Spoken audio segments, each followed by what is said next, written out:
Eu já fiz minhas primeiras impressões e agora é hora de ir a fundo nessa novidade da Apple TV, que sinceramente parece estar acertando em suas séries, hein? É uma melhor que a outra, é Ruptura, Pluribus, Silo, tem muita coisa boa aí. E o Widow's Bay parece que quer ir para o mesmo lugar, pelo menos na questão da qualidade, pelo menos de ambientação, né, a construção de mundo. A Apple TV Plus aprendeu que para fazer série de mistério não basta jogar um monte de coisa estranha na tela e esperar que o público aceite. Tem que ter Camada! tem que ter personagem que a gente se importe, tem que ter um lugar que pareça real, mesmo que ele seja fictício. E o Widow's Bay entrega isso nos dois primeiros episódios. Eu tô muito animado e por isso eu tô trazendo aqui essa minha análise. Espero que você me acompanhe, porque toda quarta-feira vamos seguir esse caminho, que será longo, serão 10 episódios e provavelmente várias temporadas. A Apple não gosta de cancelar as coisas sem dar um fim em suas histórias. E, bom, para ficar por dentro de cada vídeo, você precisa estar inscrito no canal com o sino das notificações ativado. Você já tá? Confere aí, tá? Porque o YouTube tá tirando as notificações, principalmente de canais pequenos como o nosso aqui. Então já deixa o seu like nesse vídeo, que ajuda muito e também faz com que o YouTube entenda que você quer mais conteúdo de séries de mistério como Os Segredos de Widow's Bay. O primeiro grande acerto de Widow's Bay é tratar a cidade como um personagem. E não só como cenário. Isso é algo que From faz muito bem, que Dark fez, que Twin Peaks fez. A cidade tem história, regras não escritas e um passado que continua aparecendo no presente. E Widow's Bay entrega isso nos dois primeiros episódios sem precisar de monólogos explicativos. As informações vão surgindo através de objetos, de conversas, de detalhes que você precisa prestar atenção. A fundação da cidade, com aquela história do barco com 43 passageiros, é um exemplo claro disso. A imagem dos dentes espalhados na ilha deserta é forte justamente porque ninguém explica o significado. Fica ali, uma imagem estranha que volta em outros momentos. Assim como o jogo Dentes, que aparece na posada, com um único objeto sendo um alicate. Isso funciona porque a série não entrega tudo. Não é um personagem virando para a câmera e dizendo: ó, nós encontramos dentes. Isso é mostrado e pronto. Para entender, você precisa ir junto. Outro acerto é a regra dos moradores não poderem sair da ilha. Isso cria uma dinâmica onde eles permanecem ali mesmo sem querer. Eles não estão ali por escolha, eles estão ali porque o corpo não aguenta sair. Isso explica a dependência, o medo, a superstição que permeia cada interação ali. A série não precisa ficar repetindo isso. Ela mostra a reação de alguém que tentou sair e morreu. E todo mundo em volta já sabe disso. O que ainda não dá para saber é se as maldições são reais ou se é um efeito de alucinação coletiva.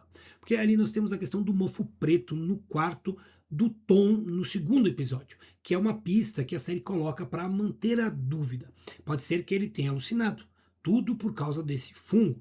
Pode ser que o fungo seja só um detalhe e o sobrenatural seja real, que eu acho que é o mais provável, tá? Isso segura a história nesse meio termo, sem definir um lado, e faz com que a dúvida continue junto com o personagem, e faz com que seja crível ele não acreditar de tudo e de todo naquilo que está acontecendo.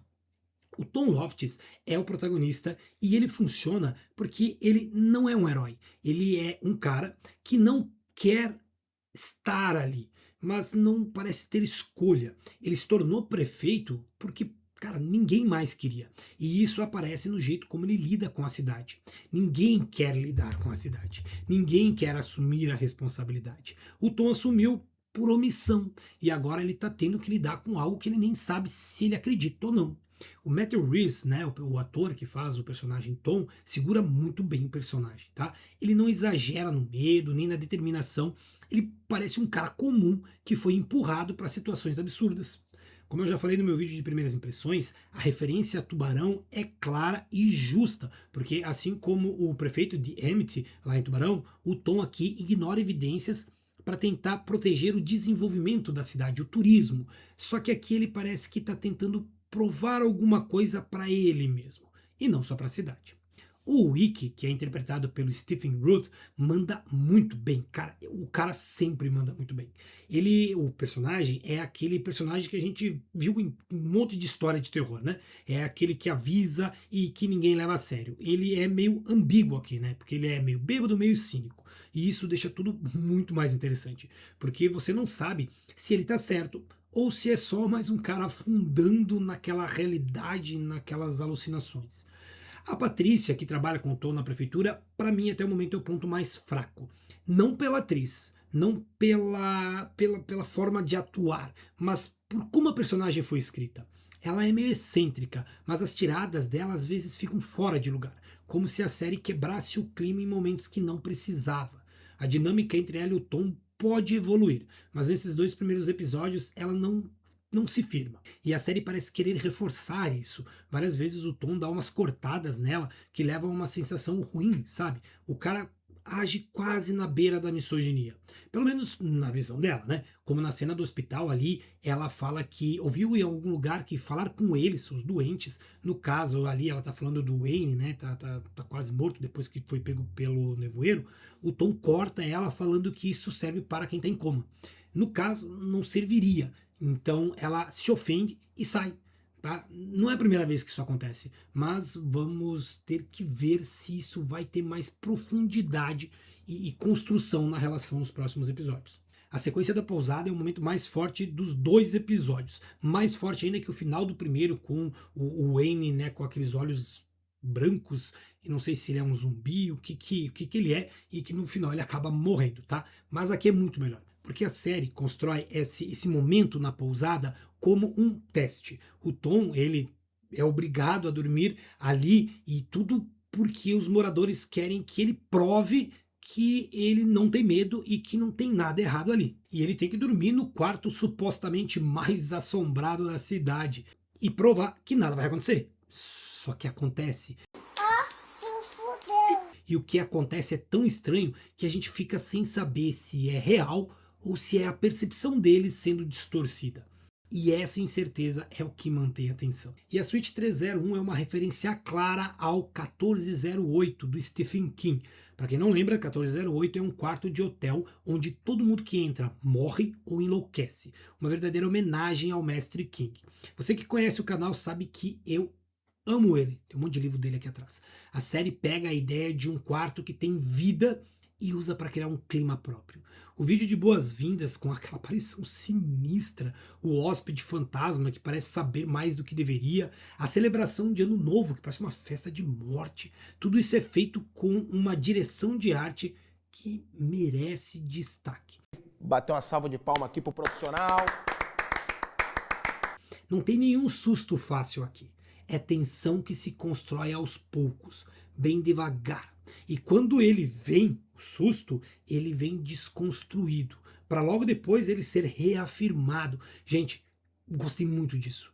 O hóspede depois, ele vira o tal palhaço, mas aí era sonho do Tom e depois descobrimos que o palhaço não estava ali, pode ter sido uma alucinação. O que é real, realmente? O momento do porão com o palhaço William é onde a coisa realmente chega no ponto é o primeiro susto de verdade. Sabe aquele momento que o pescoço da gente arrepia? Então, ali, o palhaço não é só um assustador genérico. Na verdade, ele nem é assustador. Ele tem história, né? Então, ele passou ali em 1951, matou um monte de gente, né? E aquele jogo que o Tom aparece jogando, sabe? É o Corra. A gente não sabe como é que é, né? Mas pelo contexto é um jogo de azar onde se você tira cartas até chegar o momento de correr. Se você não correr, você morre. É um conceito simples, mas eficaz, porque joga o personagem nessa situação aonde ele fica sem controle. Gente, quando ele voltou pro porão, eu disse para mim, não vai, não vai, não vai. E ele foi. Não, você é burro, cara, que loucura. Mas daí era sonho. E depois não era mais. Sei lá. Aí que vem o detalhe, tá? E esse detalhe pode mudar tudo. O mofo preto. A série revela que atrás do papel de parede havia mofo. O mofo preto pode causar alucinações. Isso é um fato concreto. Pessoas realmente podem alucinar quando expostas a certos tipos de fungo em ambientes fechados. E aí a gente fica se perguntando se tudo que o Tom viu foi sobrenatural ou foi a cabeça dele traindo ele por causa do mofo. A série não responde isso. E é exatamente isso que segura o interesse. apesar do dono da pousada dizer que sim, né, é por causa do mofo, ele mesmo parece não acreditar muito nisso, não é? Fica ali naquele medo e quando ele fica preso no quarto, ele precisa ficar preso no quarto para provar, ele tá muito cagado. Tem também um detalhe que pouca gente reparou, né? As chaves de todos os quartos estavam penduradas na entrada, ou seja, não havia mais ninguém na pousada além do Tom. Então, o hóspede que estava do lado dele não era real, não podia ser. Mas isso não prova que ele era um fantasma, porque o Tom poderia ter criado aquela figura na própria cabeça. A série deixa as duas leituras em aberto e isso é bem raro. E eu confesso que eu também não tinha me tocado dessa história das chaves, não. Foi só quando eu assisti ao vídeo do Diogo lá no canal Viu Comigo e ele falou sobre isso. Então eu tive que. Não, peraí, vou lá rever. Eu revi o episódio, né? E tive que refazer essa parte aqui do roteiro, porque já estava pronto. Valeu, Diogo. Eu vou deixar o canal dele aqui no card para vocês conferirem as reviews dele, que são muito boas. Aliás, a cena do sino da igreja é um ótimo contraste com o que a gente viu aqui. Por quê? Aqui não tem mofo. O sino está todo preso, então ele não poderia estar tocando. E mesmo assim, ele toca. O padre entra em desespero. Existe até um protocolo, tipo, se o sino tocar, você tem que fazer tal coisa. E isso aconteceu fora da posada, com outro personagem. Tirando a ideia de que tudo está na cabeça do Tom, se os sinos tocaram e mais de uma pessoa ouviu, então algo concreto está acontecendo. A série coloca isso logo depois da revelação do mofo, para deixar a gente em conflito. E funciona, porque a gente não sabe o que realmente está rolando. O que eu acho? Ainda é cedo para dizer. Mas a série parece querer segurar esse equilíbrio entre explicação racional e sobrenatural pelo maior tempo possível. Apesar de que eu acho que o sobrenatural vai ganhar aqui, tá? E isso é bom, porque adia o momento em que ela vai ter que se comprometer com uma resposta. Porém, como eu já falei, não dá para enrolar muito tempo. A gente tem que ter pelo menos uma resposta clara no próximo episódio sobre qual é o perigo real. São fantasmas, zumbis, maldições, alucinações? O que realmente a gente tem que ter medo? Analisando tanto os episódios quanto os trailers, eu acho que a gente vai ver uma grande mistura aqui. Mas hoje eu quero teorizar sobre como a maldição deve funcionar. Eu acho que ela trabalha com os traumas. E como estamos vendo esse primeiro momento pelo filtro do Tom, são os traumas dele que são pegos e colocados na tela. O pai dele era um alcoólatra e ele chamava ele de frouxo logo quando ele era criança, quando ele tinha 6 anos. O jogo do papai tem peças como cinto, taco de beisebol, garrafa de uísque. E o porão, onde o Tom encontra o palhaço, pode ser um lugar parecido onde o pai dele levava ele para ele deixar de ser frouxo. Se for por esse caminho, a série estaria mostrando que as maldições de Widows Bay podem estar ligadas ao psicológico destruído das pessoas que não conseguem lidar com os próprios traumas. Bom, mas no final do segundo episódio, o Tom conseguiu o que queria. Turistas vão chegar. Só que a maldição, né, ou as maldições, parecem estar cada vez mais ativas. A névoa está aumentando, os eventos estranhos se multiplicam e o Tom, mesmo negando até o fim, já está sendo consumido por tudo isso. E quando os turistas chegarem, o que vai acontecer com eles? A cidade precisa do turismo. Mas se as maldições são reais, ela está trazendo pessoas para um abatedouro. Isso cria um conflito ético real dentro da história. E como o Tom lida com isso vai definir se ele é um protagonista complexo ou se ele é só um cara teimoso que não enxerga o que está na frente dele. Agora eu quero saber de vocês. Eu mostrei os acertos, os pés atrás, as teorias que a própria série sugere e as perguntas que ficam no ar. Você concorda com a minha leitura? Ou será que eu viajei em algum ponto? O que você acha que vai acontecer quando os turistas chegarem? Me fala aqui nos comentários. E se você quer mais análises assim aqui do canal, deixa seu like, se inscreve e ativa o sininho, porque vai ter acompanhamento episódio por episódio de O Segredo da Baía da Viúva. Quer mais? Tem também o nosso clube de membros, onde você tem conteúdo extra e ajuda a escolher os próximos vídeos que vão rolar aqui no canal. E tem os nossos grupos de WhatsApp. Para quem quiser discutir, tem o grupo com e o grupo sem spoilers, tá? O link tá na descrição e é de graça. Forte abraço, se cuida, beba água e até o próximo vídeo.